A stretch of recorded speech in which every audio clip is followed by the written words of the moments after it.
नमस्कार, मैं हूं अंजू पंकज। खबरों की खबर में आपका स्वागत है। उसकी निगाह से ना दुश्मन बच पाता है, ना उसके चक्रव्यूह का कहीं कोई तोड़ होता है। वो जब जाल बिछाता है तो दुश्मन को उसका ओर छोर कहीं दूर तक नजर नहीं आता। जी हाँ, कश्मीर घाटी में गीदड़ की मौत मरने वाले रियाज नायकू के खात्मे की पटकथा बहुत पहले लिखी जा चुकी थी और जिस शख्स ने ये पटकथा लिखी थी उसके लिखे लेख दुश्मन पर कहर बनकर टूटते हैं। मैं यहाँ बात कर रही हूँ NSA अजीत डोभाल की, जिन्होंने हिजबुल मुजाहिदीन के खूंखार आतंकवादी को मारने का जो चक्रव्यूह रचा था उससे वो चाहकर भी बाहर नहीं निकल पाया। रियाज नायकू को 72 हुरों के पास पहुंचे हुए 72 से ज्यादा घंटे बीत चुके हैं, लेकिन सेकुलर जमात की कमर अभी तक सीधी नहीं हुई है। उसे समझ ही नहीं आया कि आखिर उसका सबसे बड़ा जिहादी ऐसे ढेर कैसे हो गया। दरअसल नायकू पिछले 8 साल से घाटी में सुरक्षा बलों के लिए एक बड़ा सिरदर्द बना हुआ था। उसे पकड़ने की कई बार कोशिशें हुई, लेकिन हर बार वो सुरक्षा बलों को गच्चा देकर भाग निकलता था। लेकिन इस बार ऑपरेशन जैकबूट उसके खात्मे में रामबाण साबित हुआ। राष्ट्रीय सुरक्षा सलाहकार अजीत डोभाल ने घाटी में आतंकवाद को खत्म करने के लिए पिछले साल अक्टूबर महीने में इस ऑपरेशन की शुरुआत की थी। इसे उस समय लॉन्च किया गया था जब जम्मू और कश्मीर के पुलवामा, कुलगाम, अनंतनाग और शोपियां इलाकों को आतंकवादियों की तरफ से आज़ाद इलाका घोषित किए जाने का खेल शुरू हो गया था। उस वक्त अजीत डोभाल ने इस इलाके के आतंकवादियों के लिए ये चक्रव्यूह रचा था। इसमें बुरहान वानी के ग्रुप में कई कश्मीरी आतंकवादी शामिल थे। इन सभी ने मिलकर कश्मीर में आतंकवादी गतिविधियों को काफ़ी तेज करने की कवायद शुरू कर दी थी। आपको याद है ना, पुलवामा में CRPF के जवानों के काफिले पर आतंकवादी हमला, जिसमें करीब 44 सुरक्षाकर्मी शहीद हो गए थे। इसी हमले के बाद ऑपरेशन जैकबूट की नींव पड़ी थी। इसमें इलाके में सक्रिय सभी आतंकवादी संगठनों के बड़े कमांडर्स और इनामी आतंकवादियों के खात्मे की ही पटकथा लिखी गई थी। इस ऑपरेशन के तहत ही पहले चरण में घाटी में 100 से ज्यादा आतंकवादियों का सफाया किया गया था। गौरतलब है कि इस ऑपरेशन के दौरान वो सभी आतंकवादी मारे गए जो लंबे समय से घाटी में आतंकवादी गतिविधियों में शामिल रहे थे। यहां तक कि 2014 से पहले घाटी में सक्रिय रहे कई मोस्ट वांटेड आतंकवादी कमांडर भी सुरक्षा बलों के हत्थे चढ़े थे।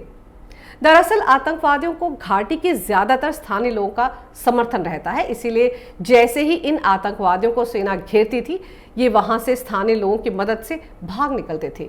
याद है ना आपको, कैसे सेना और आतंकवादियों के एनकाउंटर के दौरान स्थानीय लोग पथराव करने के साथ साथ बीच में आकर नारेबाजी करने लगते थे ताकि आतंकवादी मौके का फायदा उठाकर भाग निकले।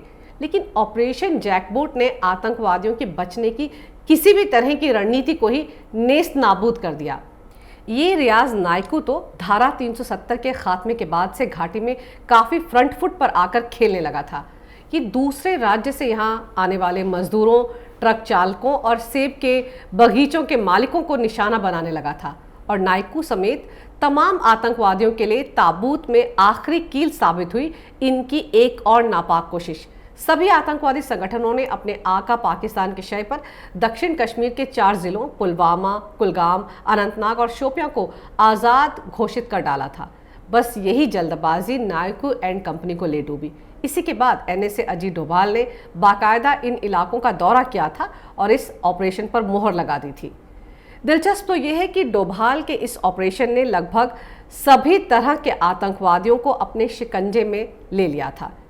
इस ऑपरेशन ने घाटी के खूंखार आतंकवादियों के पर कतरने के साथ साथ उनका महिमा मंडन करने वाले सोशल मीडिया पर भी नकेल कसने का काम किया।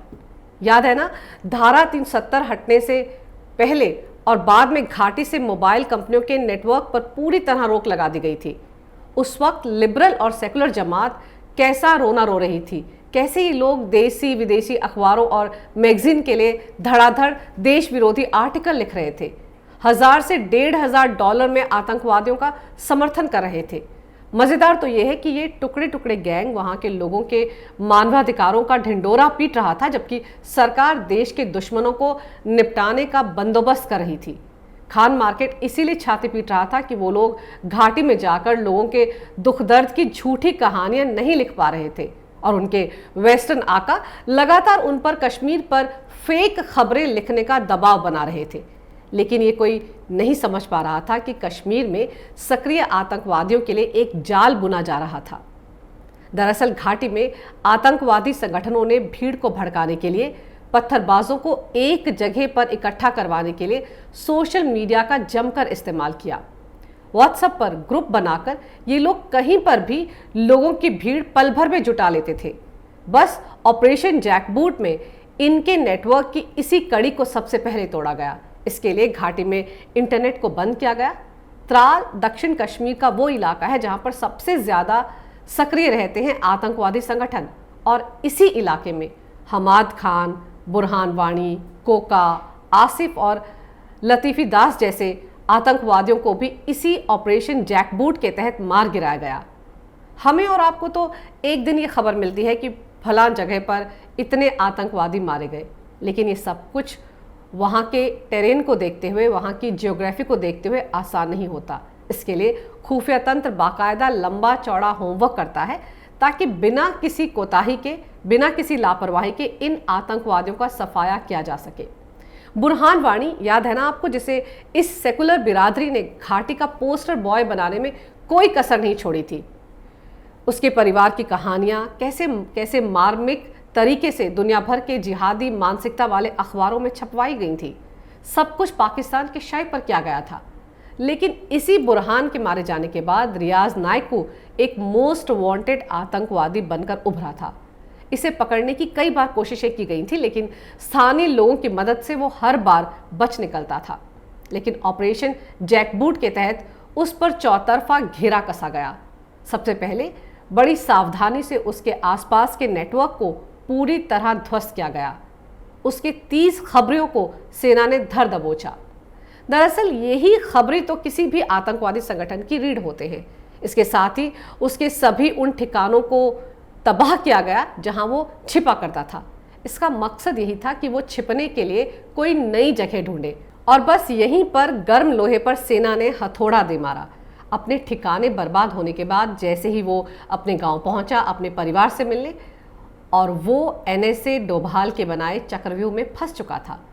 दिलचस्प तो यह है कि नायकू ने अपने इस नए ठिकाने तक आने जाने के लिए बाकायदा एक सुरंग बना रखी थी, और जब सेना ने बारूद से इस सुरंग समेत उसके घर को उड़ा दिया तो यही सुरंग उसकी कब्र बन गई। नायकू की मौत के बाद घाटी में हिजबुल मुजाहिदीन का लगभग खात्मा हो गया है, और इस ऑपरेशन में आखिरी कड़ी यही आतंकी रियाज नायकू ही था। इसकी मौत के बाद अजीत डोभाल के ऑपरेशन जैकबूट का दूसरा चरण भी पूरा हो गया है।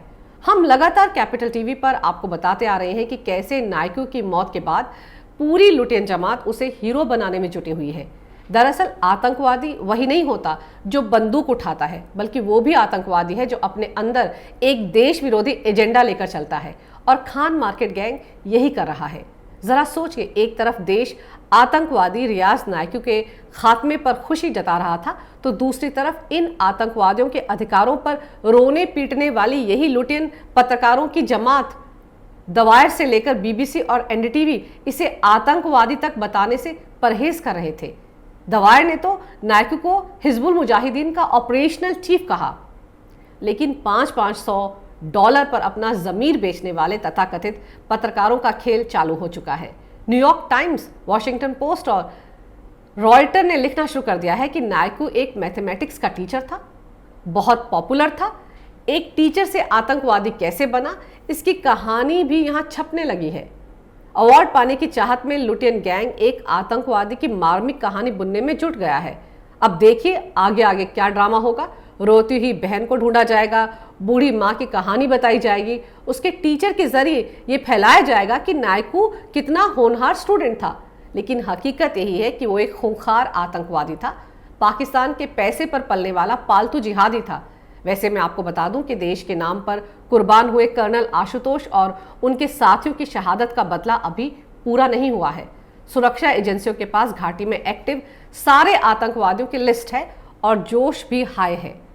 कब, कौन और कैसे 72 हुरों के पास पहुंचा दिया जाएगा ये किसी को पता नहीं चलेगा, क्योंकि ऑपरेशन जैकबूट अभी खत्म नहीं हुआ है। अगर आपको मेरा ये वीडियो अच्छा लगे तो कृपया इसे लाइक करें, शेयर करें और हमारे चैनल को सब्सक्राइब करना ना भूलें। देखते रहिए कैपिटल टीवी।